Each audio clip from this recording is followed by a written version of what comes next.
আসসালামু আলাইকুম রহমতুল্লাহি ওবরকাতুহু। সম্মানিত দর্শক, আওয়ামী লীগের একজন বয়স্ক এবং শীর্ষ নেতা, প্রবীণ নেতা, তার একটি বক্তব্য এখন সামাজিক যোগাযোগ মাধ্যমে রীতিমতো ভাইরাল হয়ে পড়েছে। অনেকে তার এই বক্তব্যটিকে একজন পরাজিত, পলাতক বৃদ্ধের প্রলাপ হিসেবে বলার চেষ্টা করছেন।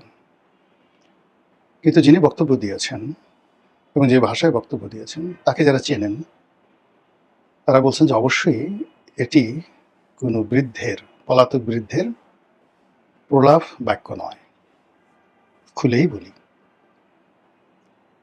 আওয়ামী লীগের অন্যতম শীর্ষ নেতা মোফাজ্জেল হোসেন চৌধুরী মায়া যদি ইতিবাচক দিক ধরেন, তাহলে একজন মহান মুক্তিযোদ্ধা, বীর মুক্তিযোদ্ধা, এবং এই ঢাকা শহরে 1971 সনে যে সফল যারা গেরিলা যুদ্ধ পরিচালনা করেছেন এবং পাকিস্তানি সেনাবাহিনীর ভিতরে রীতিমতো মৃত্যু ভয় যারা মানে ঢুকিয়ে দিয়েছিলেন, তাদের মধ্যে অন্যতম এই মোফাজ্জেল হোসেন চৌধুরী মায়া।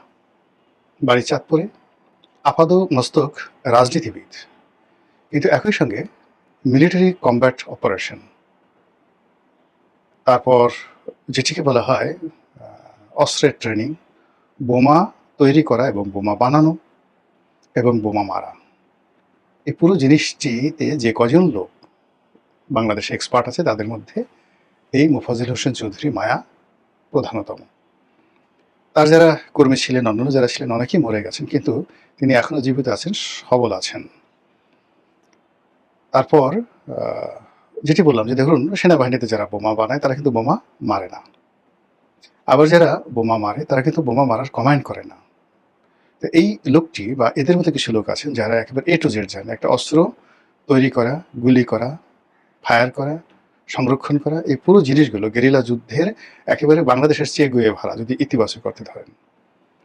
আর নেতিবাচক যে বিষয়গুলো যদি না বলি তো সবাই বললো যে সে দালালি করছে। নেতিবাচক হলো যে এই ভদ্রলোকটি, তিনি, তার সন্তান, তার মেয়ের জামাতা, মানে পুরো পরিবারটির মধ্যেই নির্মমতা, নৃশংসতা, চাঁদাবাজি, মাস্তানি, গুন্ডামি, এগুলোর যে অভিযোগ, এই অভিযোগ আওয়ামী লীগের, বিএনপির খুব কম লোকের মধ্যে আছে। আর এত সুন্দর কম্বিনেশন, মানে ধরুন বাপ কোনো কারণে মাস্তান, কিন্তু ছেলে মাস্তান হয়, এই কারণে দেখাতে পারবেন না। আবার ছেলে মাস্তান হয়েছে, মেয়ের জামাই মাস্তান, বা মেয়ে মাস্তান, মেয়েও মাস্তান। মানে জাস্ট 2-3টে উদাহরণ দিলে বুঝতে পারবেন। আমার নাম রনি, তার একটা ছেলের নাম আছে রনি। তো তার মধ্যে দুটো ছেলে, এক মানে তার মধ্যে রনি নামে যে ছেলেটি আছে, আর একটা ছেলে, দুটো ছেলেই সে মারাত্মক মাস্তান। সারা বাংলাদেশে মানে এদের মাস্তানি স্বীকৃত। এবং তারা শুধুমাত্র সিসকে মাস্তান না, তারা মাস্তানি করেছে ওই শামীম ওসমান সাহেবদের মতো মিডিয়াতে আসেনি। দে আর দ্য রিয়েল হিরো, আন্ডারওয়ার্ল্ডের ডন। সেই ডন হিসেবে তারা সেই যতদিন আওয়ামী লীগ ক্ষমতা ছিল তারা সেই রাজত্ব করেছে। 2 নম্বর হলো যে অনেকে সেই মাস্তানি করে কিন্তু নিজেরটা নিজে উপার্জন করতে পারে না, বাট দে আর্ন মানি। তারা টাকা উপার্জন করেছে, সচ্ছল আছে এবং তাদের হাতে যথেষ্ট টাকা আছে, নেতা আছে, কর্মী আছে। তো এইভাবে 1971 সন থেকে আজ অবধি এতদিন পর্যন্ত একটি পরিবার ঠিক সেম আচরণ করে, গুন্ডামি করে, মাস্তানি করে, রাজনীতি করে একেবারে সমপর্যায়ে আছে। মোফাজ্জেল হোসেন চৌধুরী মায়া ছাড়া বাংলাদেশের দ্বিতীয় পিস নেই, অল ডায়েট। ধরেন তোফায়েল সাহেব, এখন তোফায়েল সাহেব তো মায়া সাহেবের মতো আর অস্ত্র চালাতে পারে না, বোমা মারতে পারবে না। সুরঞ্জিত সেনগুপ্ত অনেক বড় নেতা, কিন্তু মায়া সাহেবের মতো তো সে গুন্ডামি করতে পারবে না, কারোর সাথে লাগবে তো একেবারে টেংরি ভেঙে দেবে। এই জিনিসগুলো আছে। এখন ছেলের কথা বললাম, মেয়ে, তার মেয়ের জামাই, ওই যে নারায়ণগঞ্জে যে 7 মার্ডার হয়েছিল এক কর্নেল, ওটা তো তার মেয়ের জামাই, একেবারে মেয়ের জামাই। সে বাড়ি চাঁদপুরে, কিন্তু তার মানে বসতি, অবস্থান এই জগন্নাথ বিশ্ববিদ্যালয় এলাকা, পুরনো ঢাকা, জিপিও, এই এলাকাটাই সারা জীবন সে নিয়ন্ত্রণ করেছে। ফলে তার ভাষা কিন্তু ঢাকাই ভাষা। এবং স্বাধীনতার পরে এই তার একটা ক্যাম্প ছিল, সেই ক্যাম্পটা এই জিপিও কেন্দ্রিক এই এলাকাতে তার একটা বিশাল ক্যাম্প ছিল, এবং সেই ছিল ক্যাম্প কমান্ডার। যাকে ইচ্ছা তাকে ধরো, মারো, কাটো। ইভেন মানে কাদের সিদ্দিকী সাহেবের তো একটা জায়গা টাঙ্গাইল এলাকা, কিন্তু অ্যাজ এ হোল যদি আপনি ধরেন ন্যাশন ওয়াইড, সেখানে মোফাজ্জেল হোসেন চৌধুরী মায়া, তার যে ডিগনিটি, তার যে কমান্ড এবং এখনও পর্যন্ত তার যে ভাবসাব, এটা সবই ছিল শুধুমাত্র শেষের দিকে এসে, যেটা হলো শেষবার তিনি একটু ধরা খেয়েছেন, বিকজ তার নির্বাচনী এলাকাতেই জেনারেল আজিজ, তো জেনারেল আজিজ ছিল, তো জেনারেল আজিজ শেষের দিকে যখন পাওয়ারফুল হয়ে গেল, পাওয়ারফুল হয়ে শেষ নমিনেশনটা জেনারেল আজিজ সেই তার পক্ষের একজন লোককে তিনি দিয়েছিলেন সম্ভবত 2018 সনে। তো সেই সময়টাতে তিনি রাজনৈতিকভাবে পিছনে ছিলেন, কিন্তু দল ছেড়ে কখনো যাননি। শেখ হাসিনার বাইরে তার কোনো চিন্তা নেই এবং যে কোনো কর্ম করার জন্য তার সেই যোগ্যতা আছে, এবং বুড়া যত হয় মানুষ, তত দুষ্ট মানুষের তত দুষ্টামি বাড়তে থাকে, নিষ্ঠুর মানুষদের নিষ্ঠুরতা বাড়তে থাকে, জ্ঞানী মানুষের জ্ঞান বাড়তে থাকে। এখন আপনি তাকে যেভাবেই নেন না কেন, আপনি যদি তাকে ছোট শাকিল মনে করেন, তাকে যদি দাউদ ইব্রাহিম মনে করেন, তাকে যদি হাজি মাস্তান মনে করেন, মানে হোয়াট এভার মেবি, তাহলে এখন তিনি যে অবস্থাতে আছেন, তিনি জীবনের একেবারে শেষ পর্যায়ে পরিপূর্ণ অবস্থা আছেন। তো তিনি একটি ডায়লগ দিয়েছেন, সেটা হলো ধরবো গুলিস্তানে, ফেলবো আজিমপুরে। এটা ফাটাকেষ্ট ডায়লগ, ফাটাকেষ্ট ডায়লগ। সেটা হলো ফাঁকাটাকে যে মারবো এখানে, লাশ পড়বে শ্মশানে। মিঠুন চক্রবর্তীর একটা বিখ্যাত সিনেমা ফাটাকেষ্ট, এবং সেটাকে আবার আমাদের দেশে হিরো আলম মহান নায়ক, তিনি আবার এটাকে যে কি যেন তিনি একটা এভাবে ডায়লগ দিয়েছেন, ঠিক সেম ডায়লগটি অনেকটা মানে যাকে বলা হয় আকার ইঙ্গিতে এনে তিনি বলছেন ধর্ম গুলিস্থানে, ফেলবো কবরস্থানে, মানে আজিমপুরে। মানে গুলিস্থানের আমাদের অফিসের ধারের কাছ দিয়ে যে বিভিন্ন এলাকা, সেই এলাকাতে ধরে একেবারে সোজা, আর পিটনি নাই, ডাইরেক্ট ক্যাটাং গ্যাচাং, জানে ইন্না লিল্লা পড়ার সময় না পায়, আর কবরস্থানে মানে আজিমপুরে গিয়ে ইন্না লিল্লা দাফন করতে পারি। বোঝার চেষ্টা করে যে এত বড় থ্রেট যে তোমাকে ধরবো, তারপর তোমাকে মারবো, গলা চিপে মারবো, গুলি করে মারবো, পাড়াই মারবো, জিব্বা টেনে ছেড়ে মারবো, মানে আপনার যত রকম ক্রোধ আছে সব ক্রোধ একত্র করে যা কিছু করার, সেটা এই জনাব মোফাজ্জল হোসেন চৌধুরী মায়া, উনি এই কথাগুলো বলেছেন। তো এটা নিয়ে ঠাট্টা করবেন না চিন্তা করবেন, বোঝার চেষ্টা করুন। আর এই বক্তব্যের মাধ্যমে বোঝা যাচ্ছে যে আওয়ামী লীগ যে ফিরে আসবে, ফিরে আসার পরে কি হবে সেটা পরের ব্যাপার, কিন্তু ফিরে আসার আগে বহু দুর্ঘটনা ঘটাবে তারা। সেই দুর্ঘটনায় কারা ভুক্তভোগী হবেন আল্লাহ জানেন, আর আওয়ামী লীগের লোকজন জানেন, এর বাইরে কেউ জানে না। টার্গেট করে করে তারা ঘটনা ঘটাবেন, এবং সেই ঘটনা ঘটানোর জন্য তারা আলটিমেটলি এখন ভয় দেখাচ্ছেন। এবং এটা যুদ্ধের একটা নিয়ম। যখন আপনি কোনো একটা ভয়ঙ্কর কাজে নামবেন, দেখবেন ডাকাতরা ডাকাতি করার আগে মুখে কালি মাখে, রামদা, বিশাল বিশাল একটা রামদা, তারপরে সরাসরি কালি মাখে, অদ্ভুত সব পোশাক পরে, যাতে গৃহকর্তা ডাকাত দেখলেই যেন চিত হয়ে ফিট পড়ে যায়। এরপর কোনো একটা বাহিনী যুদ্ধে যাওয়ার আগে কামান দাগায়, এয়ার স্ট্রাইক করে, স্থল বাহিনী নামার আগে এয়ার স্ট্রাইক করে, তারপর প্রতিপক্ষ তাদেরকে গালাগালি করে, এবং তাদের যে মোরাল ক্যারেজটা এটাকে একেবারে শেষ করে দেয়, যাতে আক্রমণের সময় সে আর রুখে দাঁড়াতে পারে না। আওয়ামী লীগ ঠিক সেম কাজটি এখন করছে। শেখ হাসিনা নিজে করছেন, মোফাজ্জল হোসেন চৌধুরী মায়া তিনি করছেন, তার মতো যারা লোকজন আছেন তারা করছেন।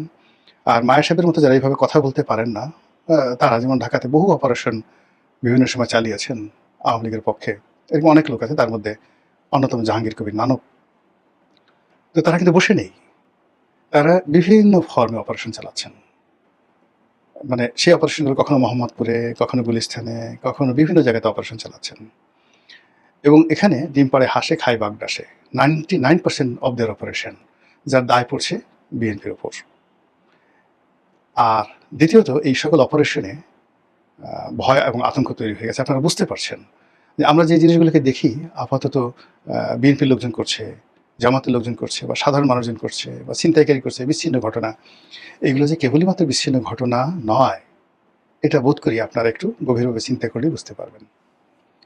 দ্বিতীয় যে বিষয়টি সেটি হলো মাঝে মধ্যে যে মুখ ঢেকে মিছিল করা, মিটিং করে, এটা মানে আওয়ামী লীগ যে মাস্টার প্ল্যান করছে ধরবো গুলিস্থানে, ফেলবো কবরস্থানে, এটার একটা পিনাট, একটা বাদামের একটা টুকরা। তারা আরও বড় করে কিন্তু কিছু কাজ করার চেষ্টা করছে। এখন সরকার এই বিষয়গুলো মানে এগুলো পলিটিক্যালি এগুলো নিষ্পত্তি হয় না, এগুলো সন্ত্রাস দিয়েও নিষ্পত্তি হয় না। There is a military plan, এই বিষয়গুলো জন্য একটা সামরিক কৌশল আছে। আপনার সঙ্গে যে যেভাবে কাজ করবে তার সঙ্গে সেই কাজগুলো আপনাকে করতে হবে। তো সেই দিক থেকে বিএনপি এবং জামাত, এনসিপি, এই যে আওয়ামী লীগের যে বহুমুখী কৌশল, আপনি চিন্তা করেন আওয়ামী লীগ তো ৬৯ গণঅভ্যুত্থান ঘটিয়েছে, তারা 1954 নির্বাচনের পর সেই আদমজি রায়ট তারা করেছে, তারা সেই এই আওয়ামী লীগের একটা বিরাট অংশ, তারা জাসদ করেছে, এরা সর্বহারের পার্টি করেছে, এরা জাসদ দমন করেছে, এরা সর্বহারা পার্টিকে দমন করেছে। তো এই যে ধারাবাহিকভাবে আওয়ামী লীগের যারা নেতা কর্মী যারা রয়েছেন, তারা চাঁদাবাজি বলেন, মাস্তানগিরি বলেন, গুন্ডামি বলেন, দখল বাণিজ্য, মানে এখন বিএনপি যেই জিনিসগুলো খাচ্ছে করছে, বা বিএনপির লোকজন যেগুলোকে নিজেদের জিনিস মনে করছে, বেসিক্যালি এগুলোর ফাউন্ডেশন তো আওয়ামী লীগের করা, এগুলোর চাবিকাঠি তাদের হাতে, এগুলোর মাস্টার সুইচ তাদের হাতে। তো সেইগুলো নিয়ে যদি তারা মাত্র ২৪ ঘন্টা খুব সুন্দরভাবে খেলতে পারে, ২৪ ঘন্টা তারা যদি সেইগুলো নিয়ে যাকে বলা হয় অনিষ্ট সাধন করতে পারে, তাহলে অনেকের জন্য মানে দৌড় দিয়ে পালানোটাও দুষ্কর হয়ে যাবে। পালানোর জন্য পায়ে একটা শক্তি দরকার, সামনে একটা খোলা জায়গা থাকা দরকার, এবং মোটামুটি একটা মানসিক ভয়ের একটা জায়গা আছে। মানে বেশি ভয় পেলে কিন্তু পালানো যায় না, মানুষ শীতে শুয়ে পড়ে, হাত পা কাঁপতে থাকে।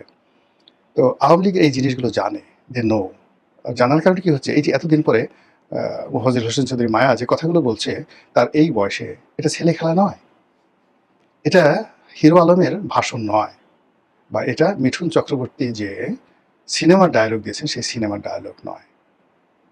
এটি এমন একজন মানুষ বলেছেন যে মানুষের এই ধরনের বহু কর্ম করার ইতিহাস আছে। সে শুধু নিজে না, তার কর্মী বাহিনী আছে, তার ছেলেরা আছে, আত্মীয় স্বজন আছে, দেয়ার আর হিউজ কানেক্টিভিটি। সেইগুলো নিয়ে এরকম একটা কথা যখন তিনি এসে প্রকাশ্যে বললেন, নিজের চেহারা দেখিয়ে, কোনো অডিও না, একেবারে চেহারা দেখিয়ে বুঝতে হবে যে অ্যাডামেন্ট, এই লোকটি অ্যাডামেন্ট হয়ে গেছেন, এবং নিজের জীবনের বিনিময় হলো তিনি এই কাজগুলো করার চেষ্টা করছেন এবং করবেন। এখন সরকার দেখি কিভাবে এই বিষয়গুলো, বিশেষ করে আমাদের স্বরাষ্ট্রমন্ত্রী মহোদয় কিভাবে এই জিনিসগুলো মোকাবেলা করেন। আমি শুধুমাত্র জনজীবনে যাতে এই ধরনের মানে ঘটনার ছায়া না পড়ে সরকার যাতে সতর্ক হতে পারে এবং জনগণ যাতে সচেতন হয়, এই জন্য এই কথাগুলো বলা। মহান আল্লাহ আমাদের সবাইকে হিদায়াত দান করুন এবং হেফাজত করুন। আসসালামু আলাইকুম ওয়া রাহমাতুল্লাহি ওয়া বারাকাতুহু।